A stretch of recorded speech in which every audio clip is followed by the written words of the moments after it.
Hello fellow Misfortunates, this is the best way to play Twitch in the new Season 12 meta. When it comes to AD carries, there has been a lot of hype about the freshly reworked Keystone lethal tempo, and rightfully so. On Jinx and Vayne for example, the rune is completely broken, and with a pick rate of more than 60%, it is currently also the most popular choice for Twitch. However, what many people are overlooking is that the new Keystone First Strike is unironically an extremely powerful option for AD carries, and this is especially true for Twitch in particular. Not many ADC mains have realized the potential of this Keystone yet, but there is one Twitch player who is obviously ahead of the game, playing First Strike Twitch in Master Elo with a 69% win rate.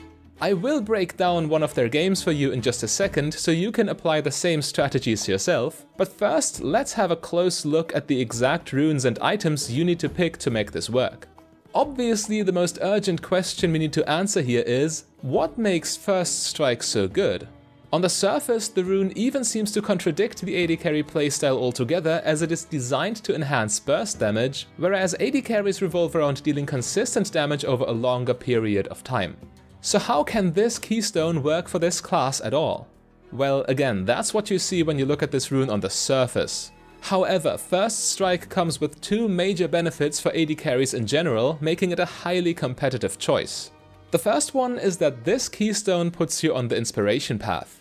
When you think of AD carries, many people associate them with the precision path because of the Keystones, but throughout the seasons we have seen time and time again how powerful the minor runes on the inspiration path truly are. It was almost a dilemma because marksmen really want all three: magical footwear, biscuit delivery and cosmic insight.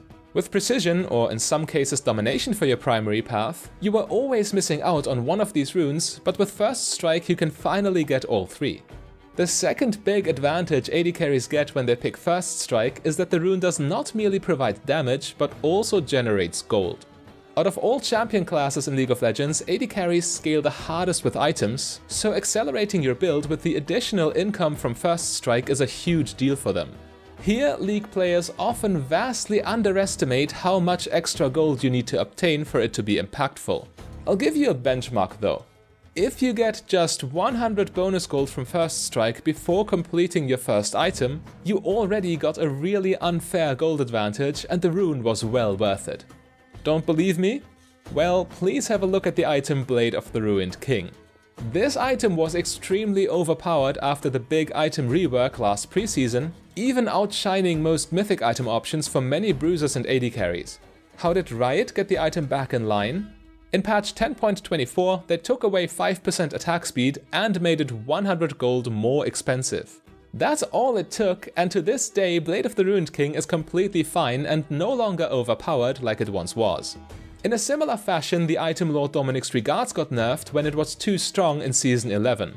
It lost 5 AD and, you guessed it, got 100 gold more expensive. Completing items is simply a super big deal in League of Legends, especially for marksmen. Joining a teamfight with a full Lord Doms as opposed to Last Whisper plus Cloak plus 850 unspent gold in your pocket is truly a game-winning advantage. But First Strike doesn't stop there. In the mid and late game, your gold acceleration will go through the roof. You will commonly get your Infinity Edge power spike 600 gold earlier than you're supposed to, and that estimation is more on the lower end.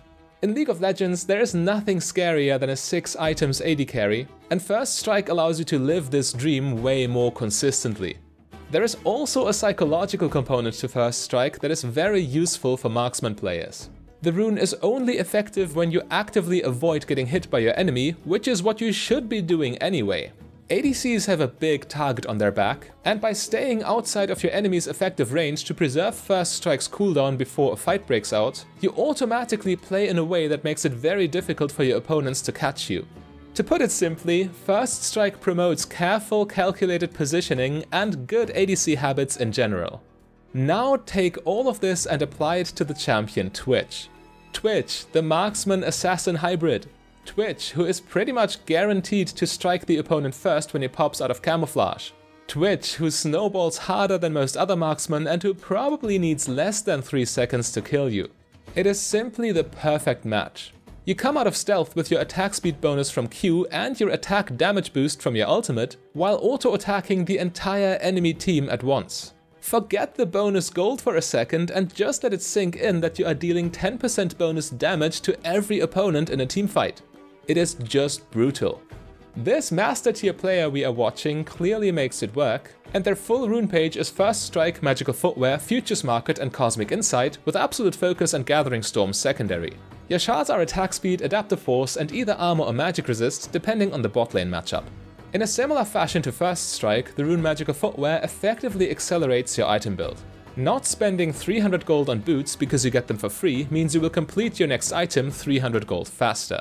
And because Twitch is not really mana hungry, this player also takes Futures Market instead of biscuits. I mean, this rune is literally just free gold, and in combination with the other 2 gold runes it makes for very explosive item power spikes. By the time you are shooting people down with your mythic item, the enemy AD carry will most likely still sit on Noon Quiver and Pickaxe. Additionally, on an immobile AD carry like Twitch, the summoner spell haste you get from Cosmic Insight is really impactful. Having more uptime on your flash can go a long way in terms of safety, and you can more aggressively use flash to reposition during teamfights. Absolute Focus and Gathering Storm are simply the strongest choices for scaling into the late game. On a crit champion, getting more AD is even stronger than it looks because your attack damage will be amplified by critical strikes and Infinity Edge. Speaking of which, the item build is where the First Strike playstyle really comes together. This player has been experimenting with both Kraken Slayer and Gale Force first item, and both seem to be working fine. I personally like Kraken Slayer better, but against squishier teams, Gale Force can obviously work wonders. Keep in mind that when you go for Gale Force, you will get even more value out of Cosmic Insight, since the item haste will allow you to use Gale Force's active more frequently. Anyway, after choosing your mythic item and pressing the subscribe button, the rest of your build is very straightforward and very effective. After finishing Berserker's Greaves, you always buy Collector's second item. Focusing on attack damage and armor penetration rather than attack speed means you deal more burst damage during that short time frame in which your Q steroid and potentially your ultimate are active. Naturally, this perfectly synergizes with First Strike, so you can deal as much damage and generate as much gold as possible during its 3 seconds of uptime. Moreover, Twitch is probably the best user of Collector in the entire game, since enemies that escape with low HP will get executed by your poison triggering Collector's passive. After Collector, your next item is always Lord Dominik's Regards. Many people would expect Infinity Edge here, but there are 3 reasons why Lord Doms is more efficient. Firstly, Lord Doms is 400 gold cheaper, which means you get your 3 items power spike even faster, and you are already playing a build with massive gold acceleration. This lets you consistently overwhelm your enemies with item advantage. Secondly, percent armor penetration combos very well with lethality, since the percent value is applied before the flat armor penetration from lethality takes place.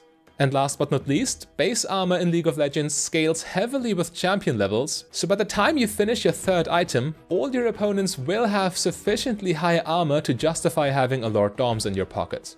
You do end up with Infinity Edge for your 4th item though, providing massive attack damage and amplifying your critical strikes. Quick side note, with that much attack damage from your items and most notably your ultimate, going for Infinity Edge on Twitch will always be better than buying Rage Blade. Rage Blade is only good for champions who don't have an attack damage steroid in their kit, and who therefore are getting more value from the on-hit conversion. For your last item, you finally do buy some attack speed in the form of Runan's Hurricane. This one is by far the best Zeal item for Twitch because it allows you to spread your poison to multiple targets and to shoot your piercing bolts from Twitch's ultimate in 3 directions at once. However, our Twitch player is not done here, because for your 7th item if you will, they are selling their mythic and buy Immortal Shield Bow instead. With a full build, Shield Bow provides 75 attack damage, which is the highest you can get from any mythic item. Additionally, you now finally have some lifesteal. Yes, this is also probably the only flaw in this build. In most games you won't buy any lifesteal at all, which means each and every positioning mistake you make will be very costly. When you know what you're doing, however, this build is super explosive, so let's have a close look at how our Twitch main here makes it work. You'll notice right away that this player starts with Q level 1, whereas most other Twitch mains start with E. This Q, however, allows you to get some guaranteed value out of First Strike right away, and the 40% attack speed boost is actually very strong in early fights as well. It didn't happen in that game in particular, but chances are you can get some cheesy level 1 all-ins against opponents who don't respect that option, granting you a solid advantage right away. Anyway, in the game we are analyzing here, Twitch and Nami can easily gain an edge over their lane opponents. The reason is that Vayne pre-level 6 is rather weak, and Alistar level 1 is hardly more threatening than a minion. Alistar desperately needs his WQ combo to be impactful, and before level 2 that's not possible. Nami on the other hand is one of the strongest level 1 supports in the game, so Twitch is allowed to lane very comfortably here right from the start. However, Nami fails to reach level 2 in time and gets hard engaged by the opposing Alistar, who now has access to his scary combo. Nami is only able to save herself from being pushed out with a clutch flash here, but this situation was actually very dangerous. At the end of the day though, Red Team's bot lane gets out of this mess with a significant health advantage, and the supports ended up trading flashes. Overall in Twitch's favor, and if his lane opponents aren't cautious, they might fall victim to Twitch's Q ambush now. The enemy bot lane is playing this rather carefully though, so Twitch only goes for a safe bursty trade. Just taking the free damage, not getting yourself into any actual danger. Now, however, the enemies are making a huge mistake that is very typical of solo queue, so you should always be looking to punish it. Against stealth champions, you have to base behind your tower to be protected by its true vision.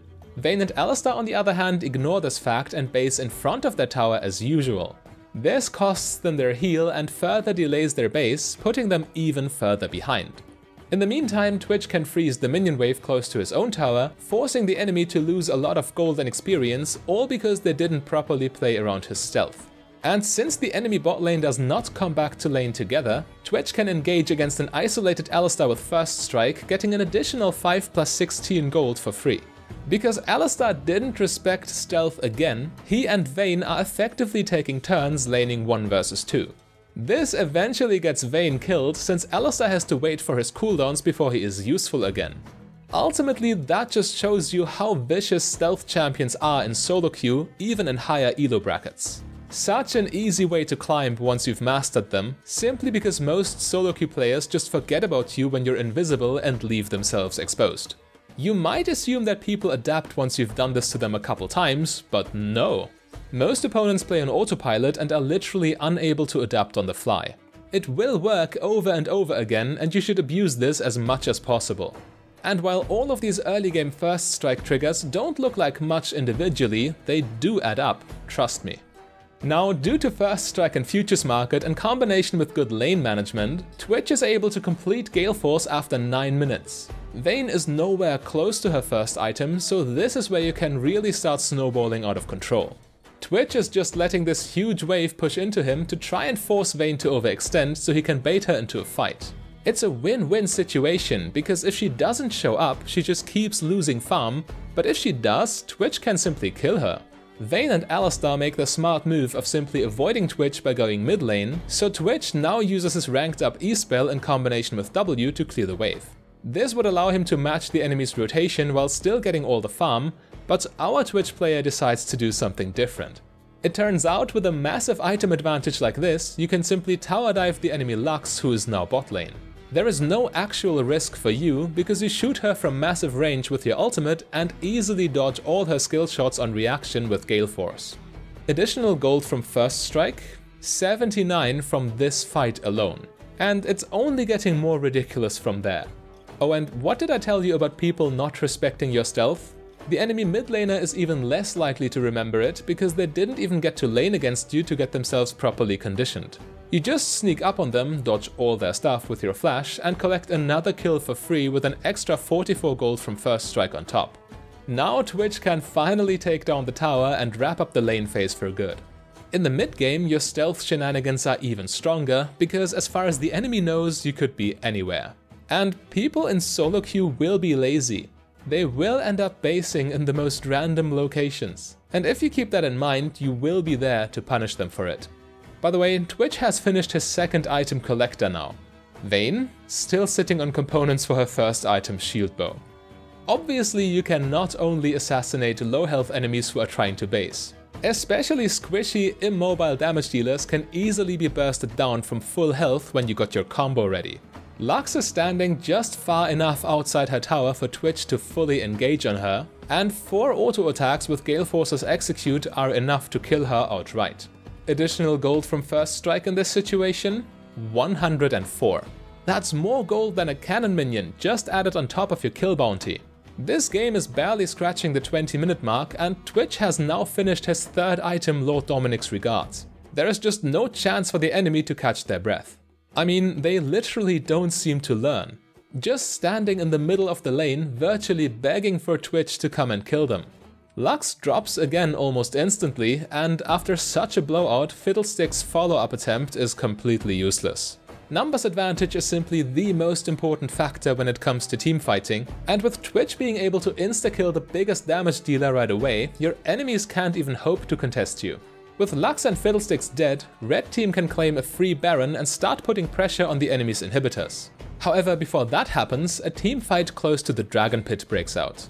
Twitch opens fire with his ultimate, killing Vayne instantly, and then uses Gale Force to execute Fiddlesticks while also dodging Lux's laser. After flashing away from Yone, he executes both him and Alistar with his Contaminate for a quadra kill. Lux ends up getting away, but Red Team can still take down Dragon for free now, and afterwards finally start sieging with Baron minions. But not without first killing an overextended Yone and claiming an extra 159 gold from first strike. Actually, Baron has expired by now, and Red Team got 0 mileage out of it. But considering how much gold Twitch was able to generate during these fights, I guess they will be okay regardless. Especially when the enemy still fails to position properly against a stealth champion. Twitch gets free openings for days simply because the enemy team keeps forgetting that stealth is a thing. And if this happens to master tier players, chances are it will also happen in your own games. This mistake costs blue team their mid lane inhibitor, and now Twitch got his full item build at 26 minutes into the game. From here, Twitch can easily pick up another 2 kills in the mid lane, as just a couple auto attacks are enough. However, Fiddlesticks finally gets the better of him and takes the 1k shutdown. And it is at this point, at 27 minutes into the game, that Twitch sells his Gale Force to buy Shield Bow. Max build acquired. As if that wasn't enough, Twitch even claims Hextech Soul for his team now. Wanna know what a hyper-fed late game Twitch looks like? See for yourselves.